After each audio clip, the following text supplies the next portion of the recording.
करते हुए चलना है सारे टॉपिक को। आगे चलते हैं। देखो अगला गुणधर्म हमारा क्या है, अगला गुणधर्म हमारा क्या है, आगे इसका क्वांटीकरण हमने कंप्लीट कर लिया है। अगला गुणधर्म हमारा क्या है, देखो अगले गुणधर्म में तुम्हारे एक वर्ड काम में आएगा, आवेशन। क्या आएगा, आवेशन एक वर्ड है जो काम में आएगा। वो आवेशन क्या होता है भाई, ध्यान रखना, किसी भी वस्तु में, किसी भी वस्तु में आवेश उत्पन्न करने की जो प्रक्रिया होती है ना, उसको हम आवेशन कहते हैं। क्या कहते हैं, किसी भी वस्तु में आवेश उत्पन्न करने की जो प्रक्रिया होती है, आवेश उत्पन्न करना या आवेश उत्पन्न करने की जो प्रक्रिया होती है, उसको हम क्या कहते हैं, आवेशन कहते हैं। क्या कहते हैं भाई, आवेशन कहते हैं। और हमेशा ये भी ध्यान रखना, ये चीज मैं तुमको पहले भी बता चुका हूं कि जब भी किसी वस्तु में आवेशन अगर हमको करना है, यानी कि उसमें आवेश उत्पन्न करना है, तो क्या करना पड़ेगा, इलेक्ट्रॉन का स्थानांतरण करना पड़ेगा। और इलेक्ट्रॉन का स्थानांतरण करते हैं तो कैसे आवेश उत्पन्न होता है, ये भी मैंने तुमको पहले बताया ना। आवेशित करने का मतलब है हम उसको धनावेशित भी कर सकते हैं, उसको ऋणावेशित भी कर सकते हैं। हमेशा ध्यान रखना, धनावेशित करने के लिए, धनावेशित करने के लिए इलेक्ट्रॉन को हमको निकालना पड़ता है, और ऋणावेशित करने के लिए उसको इलेक्ट्रॉन हमको देना पड़ता है, ये ध्यान रखना।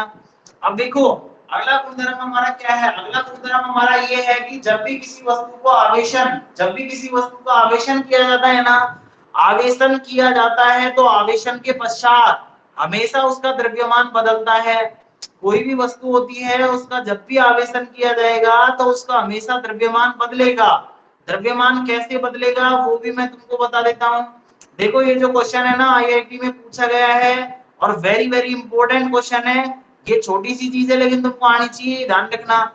जब भी किसी वस्तु का आवेशन किया जाता है, जब भी किसी वस्तु का आवेशन किया जाता है तो हमेशा उसका द्रव्यमान परिवर्तित होता है। और द्रव्यमान कैसे परिवर्तित होता है, देखो आवेशन का मतलब क्या है, जैसे ही कोई वस्तु है, जैसे ही कोई वस्तु है, और मैंने तुमको बताया कि स्टार्टिंग में, प्रारंभ में सामान्यतः कोई भी वस्तु होती है ना, वो कौन सी अवस्था में होती है, उदासीन अवस्था में होती है। उदासीन का मतलब क्या होता है भाई, उदासीन का मतलब है कि उसका जो टोटल आवेश है ना वो कितना होता है, उस वस्तु का टोटल आवेश कितना होता है, जीरो।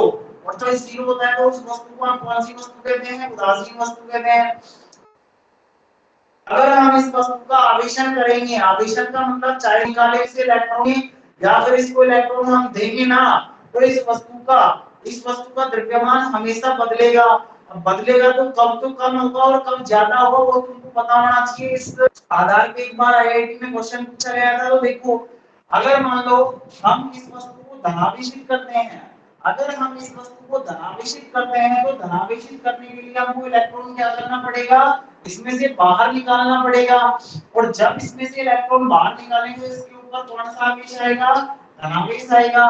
और जब भी वस्तु धनावेशित होगी ना, तो धनावेशित का मतलब है कि उसमें से इलेक्ट्रॉन हमने निकाला है। इलेक्ट्रॉन अगर हम निकालेंगे, इलेक्ट्रॉन अगर हम निकालेंगे तो ये ध्यान रखना, इसके द्रव्यमान में कमी होगी या वृद्धि होगी।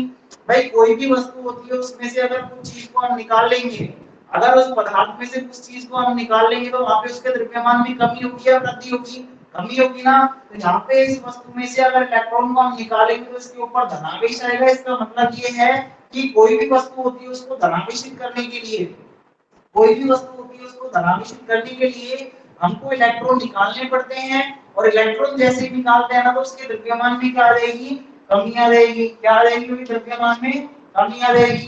यानी कि वस्तु को जब भी धनावेशित किया जाता है तो उसके द्रव्यमान में हमेशा कमी आती है। अगर हम ऋणावेशित करने की बात करें तो ऋणावेशित करने के लिए हमको क्या करना पड़ेगा, इस वस्तु को इलेक्ट्रॉन देना पड़ेगा। और अगर इलेक्ट्रॉन देंगे ना, अगर इलेक्ट्रॉन इसको देंगे तो इलेक्ट्रॉन देंगे तो इसका मतलब ये है कि इसके पदार्थ में वृद्धि हुई है। तो इसका मतलब ये होगा कि इलेक्ट्रॉन अगर देंगे तो इसका मतलब ये होगा कि इस वस्तु के द्रव्यमान में क्या होगी, वृद्धि होगी कि कमी होगी। भाई वृद्धि होगी, अगर कोई चीज इसमें मिला रहे हैं इसके द्रव्यमान में क्या होगी, वृद्धि होगी। तो हमेशा ये ध्यान रखना, जब भी किसी वस्तु को धनावेशित किया जाता है, जब भी किसी वस्तु को धनावेशित किया जाता है उसके द्रव्यमान में कमी होती है। और जब भी किसी वस्तु को ऋणावेशित किया जाता है तो उसके द्रव्यमान में क्या होगी, वृद्धि होगी। हमेशा ये ध्यान रखना, अगर धनावेशित करेंगे तो कमी होगी, ऋणावेशित करेंगे तो वृद्धि होगी। अब बात ये आती है कि भाई धनावेशित और ऋणावेशित जब हम करते हैं तो कितनी कमी या कितनी वृद्धि होती है द्रव्यमान में, वो हम एक फॉर्मूले से इसको ज्ञात कर सकते हैं। और इस फॉर्मूले का नाम क्या है, देखो भाई जब भी किसी वस्तु का आवेशन किया जाएगा ना, जब भी किसी वस्तु का आवेशन किया जाएगा, आवेशन का मतलब इसको धनावेशित किया जाएगा या फिर ऋणावेशित किया जाएगा, तो इसके द्रव्यमान में होने वाले परिवर्तन को हम व्यक्त करते हैं डेल्टा एम के द्वारा। द्रव्यमान में होने वाला जो परिवर्तन होता है, परिवर्तन का मतलब कमी भी हो सकती है और वृद्धि भी हो सकती है। तो द्रव्यमान में परिवर्तन, परिवर्तन को हम डेल्टा के द्वारा लिखते हैं और द्रव्यमान को हम एम के द्वारा लिखते हैं। इसलिए द्रव्यमान में परिवर्तन को यहाँ पे लिखते हैं डेल्टा एम के द्वारा। और द्रव्यमान में परिवर्तन, परिवर्तन का मतलब कमी अथवा वृद्धि को हम कौन से फॉर्मूले के द्वारा निकाल सकते हैं, और वो फॉर्मूला होता है n into me। क्या होता है फॉर्मूला? n into me। अब यहाँ पे m तो क्या होता है, n यहाँ पे होता है, n यहाँ पे होता है वस्तु में से, वस्तु में जोड़े या हटाए गए इलेक्ट्रॉन, हटाए गए इलेक्ट्रॉन। भाई कहने का मतलब ये है जब भी हम धनावेशित करेंगे तो इसमें से इलेक्ट्रॉन हटाएंगे ना, तो यहाँ पे हटाए गए इलेक्ट्रॉनों की संख्या क्या होगी, स्मॉल n होगी। या फिर अगर हमें वस्तु को ऋणावेशित करना है तो इसमें इलेक्ट्रॉन जोड़ेंगे, यानी कि इलेक्ट्रॉन इसको देंगे, तो वहां पे जोड़े गए इलेक्ट्रॉनों की संख्या यहाँ पे क्या होगी, स्मॉल n होगी। तो कहने का मतलब ये है कि जोड़े या हटाए गए इलेक्ट्रॉनों की संख्या हमारे पास यहाँ पे स्मॉल n है। और m ही यहाँ पे क्या होता है, m का मतलब द्रव्यमान होता है, e का मतलब इलेक्ट्रॉन का। तो यहाँ पे me को हम बोलेंगे इलेक्ट्रॉन का द्रव्यमान। क्या बोलेंगे भाई, इलेक्ट्रॉन का द्रव्यमान। इस फॉर्मूले के द्वारा, इस फॉर्मूले के द्वारा हम किसी भी वस्तु को जब आवेशित करते हैं, आवेशित का मतलब उसको धनावेशित करते हैं चाहे ऋणावेशित करते हैं, तो उसके द्रव्यमान में कितना परिवर्तन होगा उस चीज को हम इस फॉर्मूले के द्वारा यहाँ पे ज्ञात कर सकते हैं। यहाँ पे इस फॉर्मूले में द्रव्यमान में परिवर्तन को ज्ञात करने के लिए हमको दो चीजों की आवश्यकता पड़ेगी, एक तो एन की और एक एम की। एन का मतलब जोड़े या हटाए गए इलेक्ट्रॉनों की संख्या होती है और एम यहाँ पे इलेक्ट्रॉन का द्रव्यमान होता है। अब देखो एक चीज और मैं तुमको बता देता हूँ, इलेक्ट्रॉन का जो द्रव्यमान होता है ना वो फिक्स होता है। इलेक्ट्रॉन का जो द्रव्यमान होता है वो फिक्स होता है और सभी स्टूडेंटों को पता होना चाहिए। मान छोटे छोटे मान है, तुमको सभी को पता होना चाहिए। देखो इलेक्ट्रॉन का जो आवेश होता है वो तो कितना होता है 1.6 × 10⁻⁻⁹ कूलम, और इलेक्ट्रॉन का जो द्रव्यमान होता है ना वो कितना होता है 9.1 × 10⁻31, और मात्रा इसका क्या हो जाएगा किलोग्राम।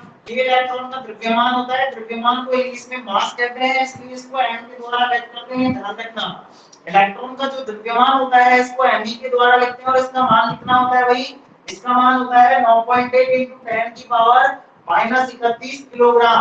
न्यूमेरिकल जब हम सॉल्व करेंगे ना, न्यूमेरिकल जब हम सॉल्व करेंगे तो हमको इलेक्ट्रॉन का द्रव्यमान वहां पे दिया नहीं जाएगा, हमको डायरेक्ट रखना पड़ेगा। इसलिए तुमको पता होना चाहिए कि इलेक्ट्रॉन का जो द्रव्यमान होता है वो कितना होता है, तो कितना होता है 9.1 × 10⁻31 किलोग्राम। कितना होता है 9.1 × 10⁻31 किलोग्राम। तो अगर मान लो तुमको ध्यान रखना है, जब भी किसी वस्तु को आवेशित किया जाएगा, आवेशित का मतलब आवेशन अगर किया जाएगा उसका, तो हमेशा उसके द्रव्यमान में परिवर्तन होता है। और परिवर्तन भी कैसे होता है, अगर उसको धनावेशित करेंगे तो उसके द्रव्यमान में कमी आएगी, और अगर उसको ऋणावेशित करेंगे तो उसके द्रव्यमान में वृद्धि आएगी। और वो कमी अथवा वृद्धि जो होगी ना वो कितनी होगी, वो फॉर्मूले के द्वारा हम बता सकते हैं, डेल्टा एम बराबर होगी n × me। n यहाँ पे होता है जोड़े या हटाए गए इलेक्ट्रॉनों की संख्या, और m यहाँ पे होता है इलेक्ट्रॉन का द्रव्यमान। तो ये भी गुणधर्म वेरी वेरी इंपॉर्टेंट है, नोट करो इसको फटाफट से।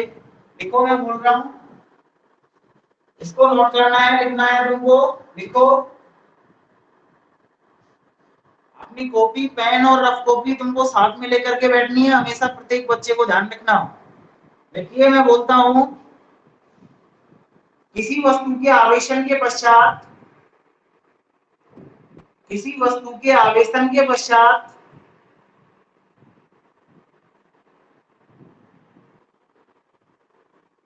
सदैव उसके द्रव्यमान में परिवर्तन, सदैव उसके द्रव्यमान में परिवर्तन होता है, सदैव उसके द्रव्यमान में परिवर्तन होता है।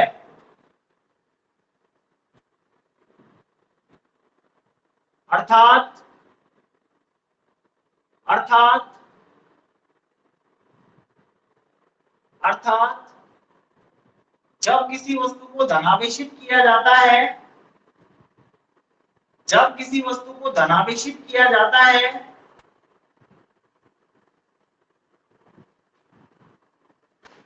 जब किसी वस्तु को धनावेशित किया जाता है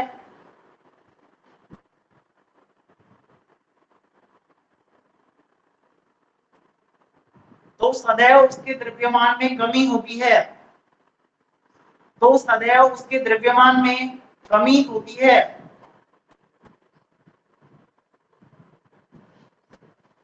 तो सदैव उसके द्रव्यमान में कमी होती है।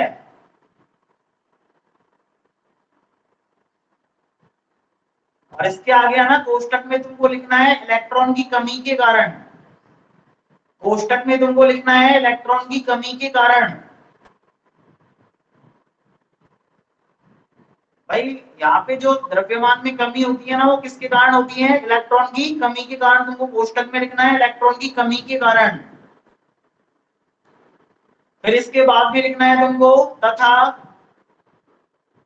तथा जब वस्तु को ऋणावेशित किया जाता है, जब वस्तु को ऋणावेशित किया जाता है, जब वस्तु को ऋणावेशित किया जाता है तो उसके द्रव्यमान में वृद्धि होती है, तो उसके द्रव्यमान में वृद्धि होती है।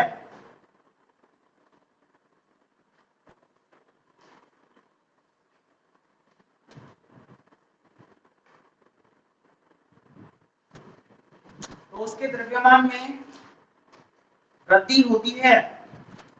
कोष्टक में लिखना है इलेक्ट्रॉन की वृद्धि के कारण, कोष्टक में लिखना है इलेक्ट्रॉन की वृद्धि के कारण, कोष्टक में लिखना है इलेक्ट्रॉन की वृद्धि के कारण।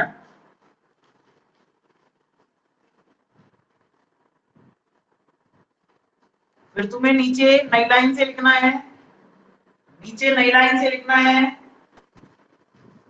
आवेशन के पश्चात, आवेशन के पश्चात, नई लाइन से लिखना है आवेशन के पश्चात वस्तु के द्रव्यमान में कमी अथवा वृद्धि, आवेशन के पश्चात वस्तु के द्रव्यमान में कमी अथवा वृद्धि डेल्टा एम को, कमी अथवा वृद्धि डेल्टा एम को, तो तुम्हें फॉर्मूला लिखना है, फॉर्मूला लिखना है और फॉर्मूले के नीचे तुमको ये भी लिखना है कि एम यहाँ पे क्या है और एम यहाँ पे क्या है। फॉर्मूला लिखना है, फॉर्मूले के नीचे तुमको ये दोनों चीजें लिखनी है, एम क्या है और एम क्या है। नोट करो इसको फटाफट से फॉर्मूले को।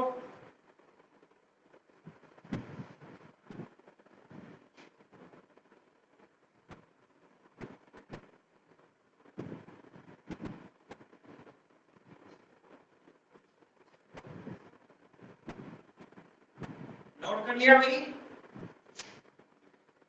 नोट कर लिया क्या?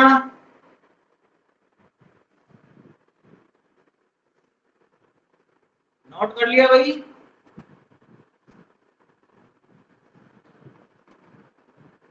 लिखो सूखे बालों में, सूखे बालों में कंघी करने पर, सूखे बालों में कंघी करने पर, न्यूमेरिकल है, सूखे बालों में कंघी करने पर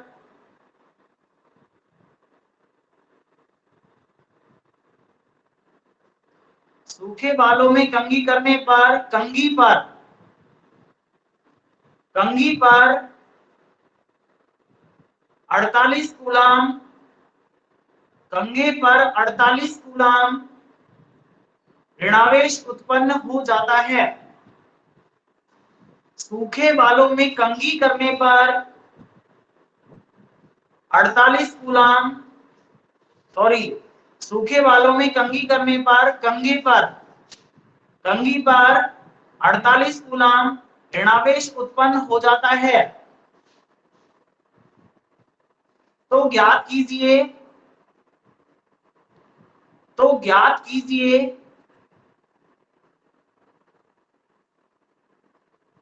पहला नंबर डाल के लिखना है तुमको। तो ज्ञात कीजिए पहला नंबर डाल के लिखना है।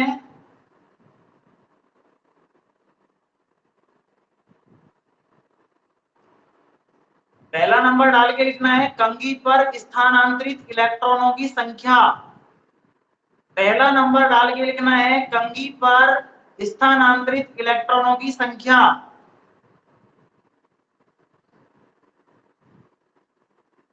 लिख लिया सभी ने? पहला सवाल तो तुम्हारा ये है कि कंघी पर कितने इलेक्ट्रॉन गए जिसके कारण उस पर ऋणावेश उत्पन्न हुआ 48 कूलाम, ये तुमको ज्ञात करना है। इसी का सेकंड पार्ट है, इसी सवाल का सेकंड पार्ट है, दूसरा नंबर डाल के लिखना है तुमको। दूसरा नंबर डाल के लिखना है कंघी के द्रव्यमान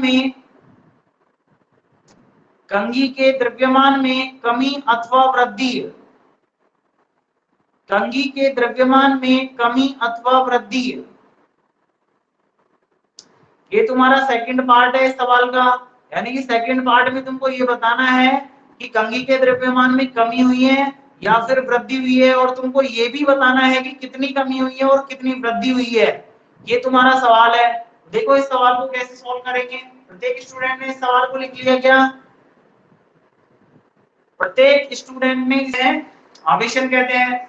कोई भी वस्तु में आवेश उत्पन्न करना है, आवेश उत्पन्न करने की जो प्रक्रिया होती है उसको हम आवेशन कहते हैं। और दूसरी बात उसमें है ना, आवेशन की जो विधियां हम पढ़ेंगे, आवेश उत्पन्न करने की जो विधियां हम पढ़ेंगे ना, उसमें एक विधि है घर्षण के द्वारा आवेशन। कौन सी विधि है? घर्षण के द्वारा आवेशन। उस घर्षण के द्वारा आवेशन का मतलब यह है कि कोई भी दो वस्तुओं को अगर हम घर्षण करवाते हैं ना, कोई भी दो वस्तुओं को अगर हम घर्षण करवाते हैं तो ध्यान रखना वहां पे एक दोनों वस्तुओं में आवेश उत्पन्न होता है, और आवेश उत्पन्न होता है ना, इस विधि को हम घर्षण की विधि कहते हैं। तो यहाँ पे हमने इस सवाल में हमने क्या पढ़ा है भाई? इस सवाल में हम पढ़ रहे हैं कि सूखे बालों में जब कंघी करते हैं, तो कंघी पर 48 कूलाम ऋण आवेश उत्पन्न होता है। कितना आवेश? 48 कूलाम। कंघी पर 48 कूलाम ऋणावेश उत्पन्न होता है। यानी कि हमको सवाल में दे रखा है आवेश का मान, सवाल में हमको आवेश का मान दे रखा है 48 कूलाम। कितना दे रखा है आवेश का मान? 48 कूलाम आवेश का मान दे रखा है। फिर हमसे सवाल में पूछा क्या है भाई? सवाल में हमसे पहला नंबर का सवाल ये पूछा गया है कि स्थानांतरित इलेक्ट्रॉनों की संख्या। स्थानांतरित इलेक्ट्रॉनों की संख्या यानी कि n का मान हमसे पूछा गया है। कैसे निकालेंगे? हमने फॉर्मूला पढ़ा है Q बराबर n। यह सवाल फॉर्मूला पढ़ा है Q बराबर n। तो यहाँ पे देखो Q का मान हमको दे रखा है, n का मान हमसे पूछा गया है, तो n बराबर हम निकालेंगे Q अपॉन E। Q का मान कितना दे रखा है? 48 दे रखा है। E का मान कितना होता है? हम सभी जानते हैं, मूल आवेश होता है 1.6 × 10 की पावर माइनस 19 कूलम। ये मान हमने रख दिया। इसको सॉल्व करेंगे। कैसे सॉल्व करेंगे भाई? पॉइंट हटाएंगे, यहाँ से ऊपर एक जीरो आ जाएगी, 16 से इसको काटेंगे, 16 गुना 32, 16 की 48 से 30 बार कटेगा। 10 की पावर माइनस 19 को ऊपर अगर हम लेकर जाएंगे ना, ये हो जाएगा हमारे पास 30 × 10 की पावर 19। और इसका कुछ भी मात्रक नहीं होगा, क्योंकि ये इलेक्ट्रॉनों की संख्या है, और इलेक्ट्रॉनों की संख्या का कभी कोई मात्रक नहीं होता है। इसका आंसर होगा 30 × 10 की पावर 19 इलेक्ट्रॉन। कितने इलेक्ट्रॉन स्थानांतरित हुए हैं? तो पहला आंसर तो हमारा ये हो गया। सेकंड सवाल हमसे क्या पूछा गया है? सेकंड सवाल में हमसे ये पूछा गया है कि कंघी के द्रव्यमान में कमी हुई है या वृद्धि हुई है। तो तुमको सवाल में उसमें दे रखा है, कि कंघी पर ऋणावेश उत्पन्न होता है। ऋणावेश का मतलब इलेक्ट्रॉन की वृद्धि, और इलेक्ट्रॉन की जब भी वृद्धि होती है तो द्रव्यमान में कमी होगी या वृद्धि होगी भाई? वृद्धि होगी। तो यहाँ पे है ना, द्रव्यमान में वृद्धि होगी, तो द्रव्यमान में वृद्धि याद करने का फॉर्मूला भी मैंने तुमको बताया था। द्रव्यमान में वृद्धि को हम डेल्टा एम के द्वारा व्यक्त करते हैं, और इसका फॉर्मूला हमने क्या पढ़ा था? इसका फॉर्मूला पढ़ा था n × me। अब देखो यहाँ पे डेल्टा एम का मान निकालने के लिए आपको दो चीजों की आवश्यकता पड़ेगी, स्मॉल n की और me की। स्मॉल n का मान तो हमारे पास ऊपर आ चुका है, और me का मान फिक्स होता है इलेक्ट्रॉन का द्रव्यमान। दोनों मानों को रखो और सॉल्व करो। देखो तो यहाँ के दोनों मानों को अगर रखेंगे ना, तो डेल्टा m बराबर क्या आएगा? डेल्टा एम बराबर हमारे पास n का मान तो कितना है 30 इंटू पावर 19 इंटू में हमारे पास n ही है और n कितना होता है भाई मान होता है 9.8 तो 9.8 इंटू 10 की पावर माइनस इसको सॉल्व करेंगे और ये तुम्हारे पास ना आंसर आएगा किलोग्राम में। इसमें आंसर आएगा किलोग्राम में। कैलकुलेशन तुमको करनी है, गुणा करना है, कर लेना और यहाँ पे किलोग्राम में आंसर आएगा। क्यों आएगा? क्योंकि तुमको पता है द्रव्यमान में कमी अथवा वृद्धि, द्रव्यमान का मात्रा क्या होता है किलोग्राम होता है, तो यहाँ पे इसका मात्रा क्या आ जाएगा किलोग्राम में। ये तुम्हारा सवाल है, इस सवाल को नोट कर लेना। और आज की